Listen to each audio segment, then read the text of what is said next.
Hey there, I'm Victoria, a certified Christian life coach, author, motivational speaker, and university educator, and I am obsessed with helping you navigate through life's ups and downs so that you can live day by day in God's peace despite the many external demands on your time and energy.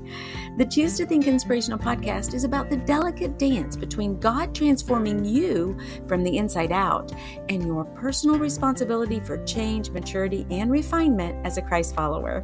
On the show, I'll help you connect the dots between your faith and your life in practical, meaningful ways while giving God room to do what only He can do, and so that you can shine your light for Christ and be better equipped to serve your family and help others around you.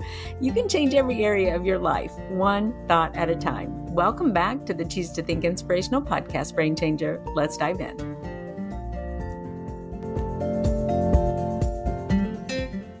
Welcome to part 3 in our Magnificent Monday series, all about overcoming cognitive distortions. You may recall that a cognitive distortion is a thought that is not straight. It's crooked, if you will, and it doesn't line up with reality, or it is excessively negative in essence. We all dip into cognitive distortions during our day. That should come as no surprise. It's quite normal. But if you find yourself stuck in negative thought loops, or you just can't get to the bottom of what's bugging you, then there may be something off in your thinking that you'll want to examine with greater attention. And that's what these Magnificent Mondays are all about. We're going to get your thoughts heading in the right direction. If you're joining for the first time, you're in for a treat because this series is chock full of examples, reflection questions to see if you're prone to faulty thinking, and the tips and tricks to overcome these pesky, unwanted thought patterns. You also may want to backtrack to episode 202, where we talk about polarized or all or nothing thinking, and episode 204, where we hit overgeneralization. Today, we're discussing the cognitive distortion called mental filtering. On the show today, we're going to define mental filtering, give examples of mental filtering, including one personal example. I know you love those. And then offer practical tips to get you out of the trap of mental filtering. I think I have about 7 of them. So you're going to want to stay tuned to the very end so that you can get that list of, okay, I recognize that I do a lot of mental filtering. So what can I do about it? So I'm going to give you some answers to that question. What is mental filtering? Mental filtering is the opposite of overgeneralizing. Remember that from last week? Overgeneralizing is where you take a negative aspect of one event and then you generalize it to something really broad. For example, I forgot to take the trash out to the curb this week, therefore I'm a lousy husband. You know, the single event was forgetting to take the trash out, and then you go all the way from there to make this general blanket statement, I'm a lousy husband. And you say that enough and rehearse that enough in your head, and you really will start believing that you're a lousy husband. It's overgeneralizing. Unlike overgeneralizing an event in your thoughts, mental filtering camps out on the single and oftentimes very small event and focuses on it exclusively, filtering out everything else. Think of a mental filter as the filter on your HVAC unit. The filter is designed to catch all the particles, dust, and contaminants in the ventilation system that you don't want to breathe. However, when you spend all your time and energy focusing on all the gunk in the filter, you lose sight of the clean and fresh air that you happen to be breathing all the while. Mental filtering is uber common in marriages. Have you ever found yourself focusing on all the negative or hurtful things your spouse has said or done in your relationship, and you filter out all the wonderful, helpful, and positive and thoughtful things they've done? Let's say your spouse forgot to pay a bill, and all day you hone in on that one forgotten task.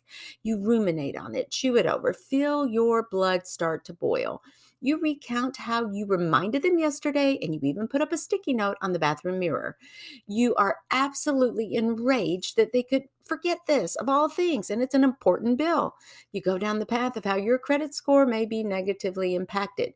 You think of all the things that you do and how helpful you are and how many things you remember, but your spouse can't even pay one single bill on time. They're so forgetful and have now put your finances in danger. They know just how important money and security are to you, and yet they didn't pay that bill. Something so very easy to do that would have taken all of 5 minutes. Okay, do you get the picture here? I know it sounds extreme, but sometimes that's exactly what we do. Mental filtering picks out one bad thing and focuses almost exclusively on that one bad thing. In our example of how your spouse forgot to pay a bill, what is actually being filtered out then? Well, let me give you some possibilities. Perhaps you filtered out the facts that your spouse made it to work on time. Thank God that your spouse has a job, right? And he brings in a steady income for the family. Then he ran to Kroger on his lunch break to pick up a few items that you needed for dinner. Then after dinner, he managed to run the kids to church. And on the way back from church, your spouse texted you to say, hey, do you want your favorite cafe latte drink from Starbucks? You were so blinded by the fact that the bill wasn't paid on time that you lost sight of the kind hearted and helpful things that your spouse did. You focused only on the junk in your brain's HVAC filter. Mental filtering will utterly destroy your relationships. What's more is that when you repeatedly voice and express your discontent about a situation that you're already fixated on, your brain jumps right on the bandwagon with you. You're training your brain to be on the lookout for anything that you might catch in your filter. While all the positive, uplifting, helpful, kind, and compassionate deeds just flow right on through your filter and go unnoticed.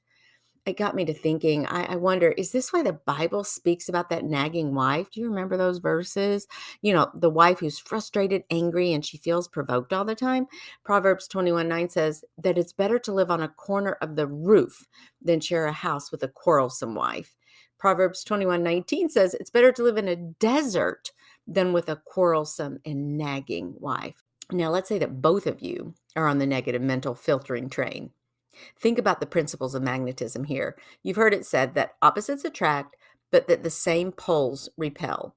What are two negative poles going to do? They're going to repel each other. If both parties are inclined to this type of filtered thinking, you're going to become repulsive to one another. What happens when you fixate on the negative junk caught in your life filter, your relationships filter, and you ignore all the amazing items and endearing qualities in your life? Well, you can lose heart, you can feel discouraged, you can feel hopeless and helpless, which can even lead to isolation and, believe it or not, suicide ideation. Again, most of us will dip into mental filtering. However, we can learn to catch ourselves there, throw our hands up in the air to stop this downward spiral and shift our perspective very quickly. We're going to say, no, I'm not going there. You probably already know if you're actually prone to this type of faulty thinking, mental filtering, especially if you are someone who reads your work evaluations and you're like pumping hard, 5 stars, amazing employee, A plus plus plus plus plus, but there's one area for improvement for you. Your boss mentions one thing, and the whole day, that one area is all you focus on. Is that you? I know I can get that way with reading my student evaluations. I can get all these wonderful feedback and comments like she always answers emails on time. She's available for us. I love her feedback. Those types of things. And then I get one student who says something negative. I'm like, daggone it. And it pulls my attention down to there. So I don't want to engage in mental filtering. I want to recognize it, take it in, see what I can learn from that kind of criticism and constructive feedback, and then apply it to my life and move on, but just take it for what it is. And I certainly don't want to dismiss all the other wonderful comments that are encouraging to me as an instructor. So I also know that you love my personal examples. So here goes. Okay, I'm going to tell on myself. So my husband Jim and I were getting ready the day before a mini vacay to Florida, and I had been busy the whole day cleaning the house because I'm one of those gals who likes to return to a clean house after being gone for several days. I'm probably way too obsessive about this, but partly because I know I'll be whipped when we get back home, and I just want to step into our comfy and clean house. Are you that way too? Well, it's worth it to me to do what I can to tidy up before leaving. That night, I'd been running errands, and when I came home, Jim had already eaten dinner. So I threw some popcorn into the microwave. Now, when I opened the microwave door, I saw that he had already used the microwave because there were spaghetti sauce splatterings inside the microwave that As you can imagine, I had scrubbed earlier, right? I'd already cleaned the microwave. I'm just going to go throw something in. And then I saw that it was already really dirty again. I barked something at Jim and expressed my dismay. He shrugged it off, saying, "Oh, oops, I'm sorry. I thought I covered that plate. And oh, it's easily going to clean up, Victoria." But I was in a huff because those microwave splatters rubbed me the wrong way and meant that I had to clean a bit more or be inconvenienced or not enjoy a totally spotless house when we got back. I know. Are you eye rolling at me right now? I know. I know. I tell on myself and my childishness, and it's absolutely embarrassing.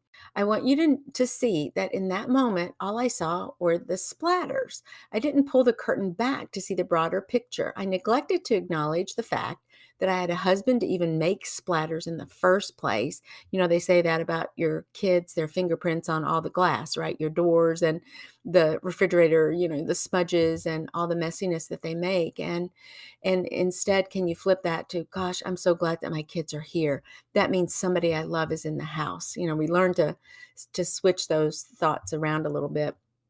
At any rate, I also lost sight of the fact that I had a microwave, or that he was willing to clean up his own mess, or that he had prepared his own dinner, or that he was eating leftovers. Do you see? I filtered out all those wonderful things, so many awesome things. I just allowed them to slide right on through my filter. Nope, all I saw were the spaghetti splatters. Thankfully, and rather quickly, I saw the error in my faulty thinking. I apologized to Jim and told him how excited I was about our trip. So here's the big question. What can you do to get out of the snare of mental filtering? How do you shift your focus to enjoy the roses and not get pricked by the thorns? And I'm going to give you a whopping 7 tips to overcome mental filtering when you put your own actions on the line. Here you go. Number 1. Think about what you're thinking about to determine your touch points. Try to get an idea of and become more sensitive about what you're thinking about. Is there one event that you keep replaying in your mind? Are you nitpicking someone about one particular issue? Do you notice that your mood plummets from one constructive, maybe critical comment? Okay, that gives you an idea if you're prone to this kind of thinking. But first of all, if you want to get over this kind of thinking and defeat it and not engage those types of thoughts, you got to pay attention to what you're actually thinking about. Number 2, keep a journal. Not all events in your life have to be classified, so to speak, as positive or negative. They can also be neutral. Write down those things that bother you in a journal, and beside each one, pencil in the words negative or neutral. Think it in the big scheme of life, not in the normal ups and downs of life. Your spouse forgetting to pay a bill on time might be considered neutral if you compare it to gambling away your money or embezzlement at his company or fraud. Yes, it may be a form of money mismanagement, but on a broader scale, it is rather minor. Help yourself redefine what is really, really negative. All right. So after you pay attention to what you're thinking about, and after you keep a journal and kind of really keep the tab on whether the event is actually negative or neutral, number 3, you can practice what I call the 5-1 rule. 5 positives for every 1 negative. If you receive a constructive comment from a loved one, ask for 5 positive comments or observations to boot. Then, when you receive the positive comments, relish in them. Really let them sink into your heart and soul. I mean, you want to learn from the constructive criticism, yes, just don't fixate on it. Accept the rebuke if you will, make plans to change, and move on. My husband Jim and I have a deal where if we need to offer constructive criticism, we allow that and desire that, but then we have to stack on top of it 5 positive and encouraging comments. And by the way, this works really well with your children. Even Willie Nelson says once you replace negative thoughts with positive ones, you'll start having positive results. Because in the end, you want positive results, right? Can you imagine if I kept honing in on those spaghetti platters with Jim? Can you imagine what I've gotten any more positive results? Would that have been helpful in any way? No. And the same is true often with our children. Think of it as a big emotional tank that they have.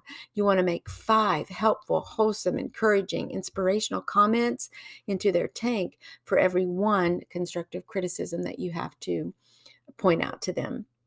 And this leads me to point 4, practice gratitude. I know you hear this a lot, but scientific studies consistently show that grateful people are happier people. What do grateful people do? Well, they focus or fixate on their many blessings. When you begin the gratitude habit, you are essentially training your brain to look on the bright side in all situations. This new type of mental filtering gets easier and easier the more that you get into it. Remember, I gave you the image of an HVAC filter. Picture yourself standing in your living room or kitchen or in a bright area, spacious area of your house, and just breathing deeply instead of in your crawl space with a dirty filter in your hand and your eyes fixed on what's on that screen of your HVAC filter. Practice being grateful instead. The more you do it, the better you get. You get to the end of your day, and instead of fixating on the guilt that you feel about snapping at your 5-year-old when she was disobedient, allow yourself to be grateful for the moments you had with her, laughing, eating lunch, and teaching her a new song to help her remember the 7 continents. In other words, acknowledge the ick that you may have experienced, yes. Offer yourself a bit of grace, ask God for help, but then go directly to the areas where you feel so blessed. You'd be surprised at how that simple practicing gratitude will help you in all areas of your life, including your moods and your attitudes. Number 5, receive a compliment. When someone compliments you, receive it. Sit with it, smile, and say thank you.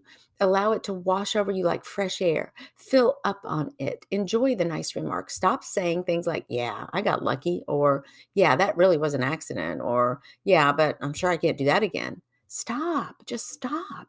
Receive the compliment. Picture yourself with your arms and ears wide open to receive the blessing.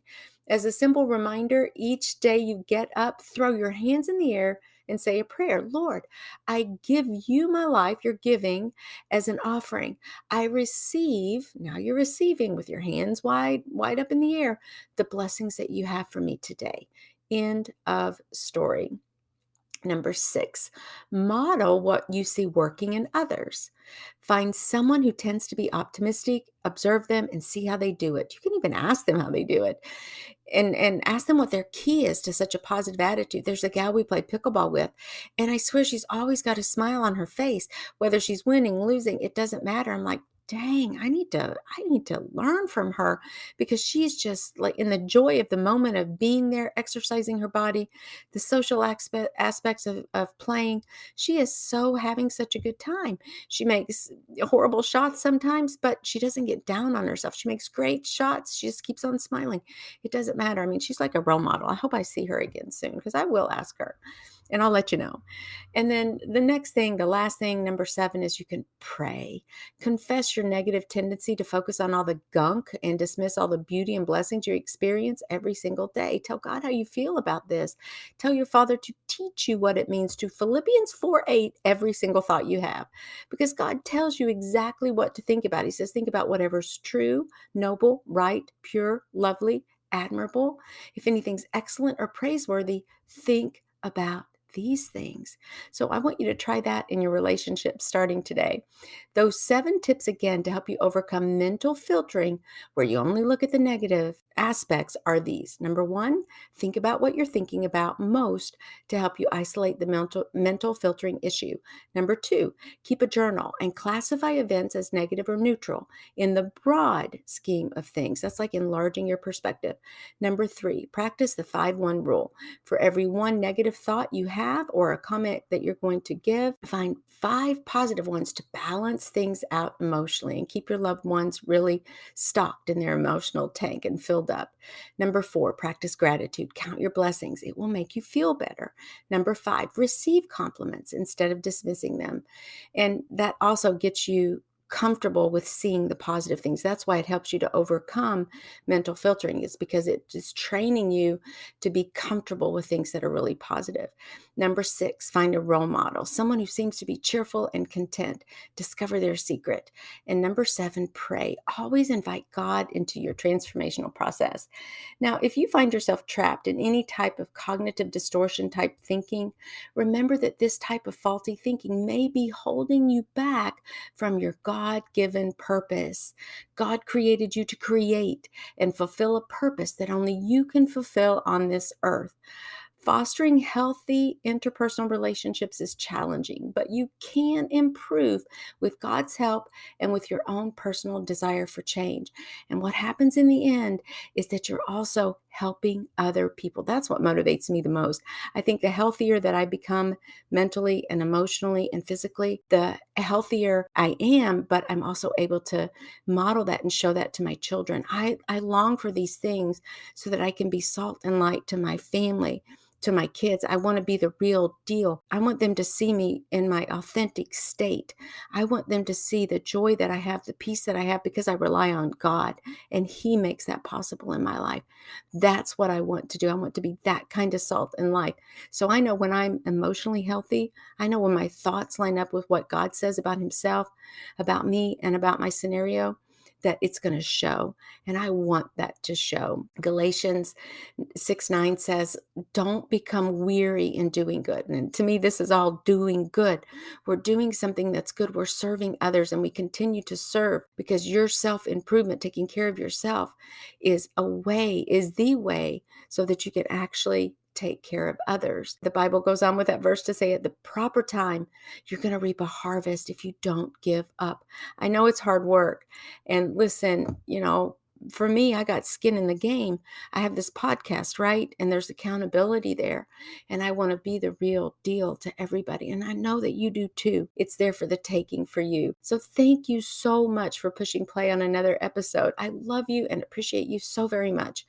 Do stay in touch and let me know if there's anything I can do to better support you in living your best thought life, or to provide you this free content that you enjoy and you find helpful in your life. Every week you come, and every week I'm sitting here trying to put out content that is meaningful to you. It's exciting to me that these podcast episodes draw us closer together. You probably feel like you know me in a way that you wouldn't otherwise. I love what I do, and I feel so blessed to share my life with you. Thank you for allowing me to be a part of your life. God bless you. And that's a wrap, Brain Changer. And listen, if you like what you hear, would you leave us a 1 to 2 sentence review at Apple Podcasts? Share the link with a friend or tag me on your share on social media. It would mean the world to me and would help us to keep shining the light of Christ and sharing the good news to others who are in need of encouragement. Please visit us on our website at choosetothink.co. That's with the number 2, choosetothink.co, to get on our monthly newsletter list. And if you need a guest speaker for your next women's retreat or church event, I'm your gal. Email me at choosetothink@gmail.com, and that's with the number 2, choosetothink@gmail.com. Finally, I offer limited free mentoring sessions each month where you and I can chat to help you develop a strategy for your thoughts in any area of your life. I'm a certified life coach, and I have something to share. Visit choosetothink.co and click on mentoring for more details. Also, keep in mind that the messages on this show are for informational and educational purposes only. Please consult your medical doctor for all medical issues. Thank you again for tuning in. God bless you.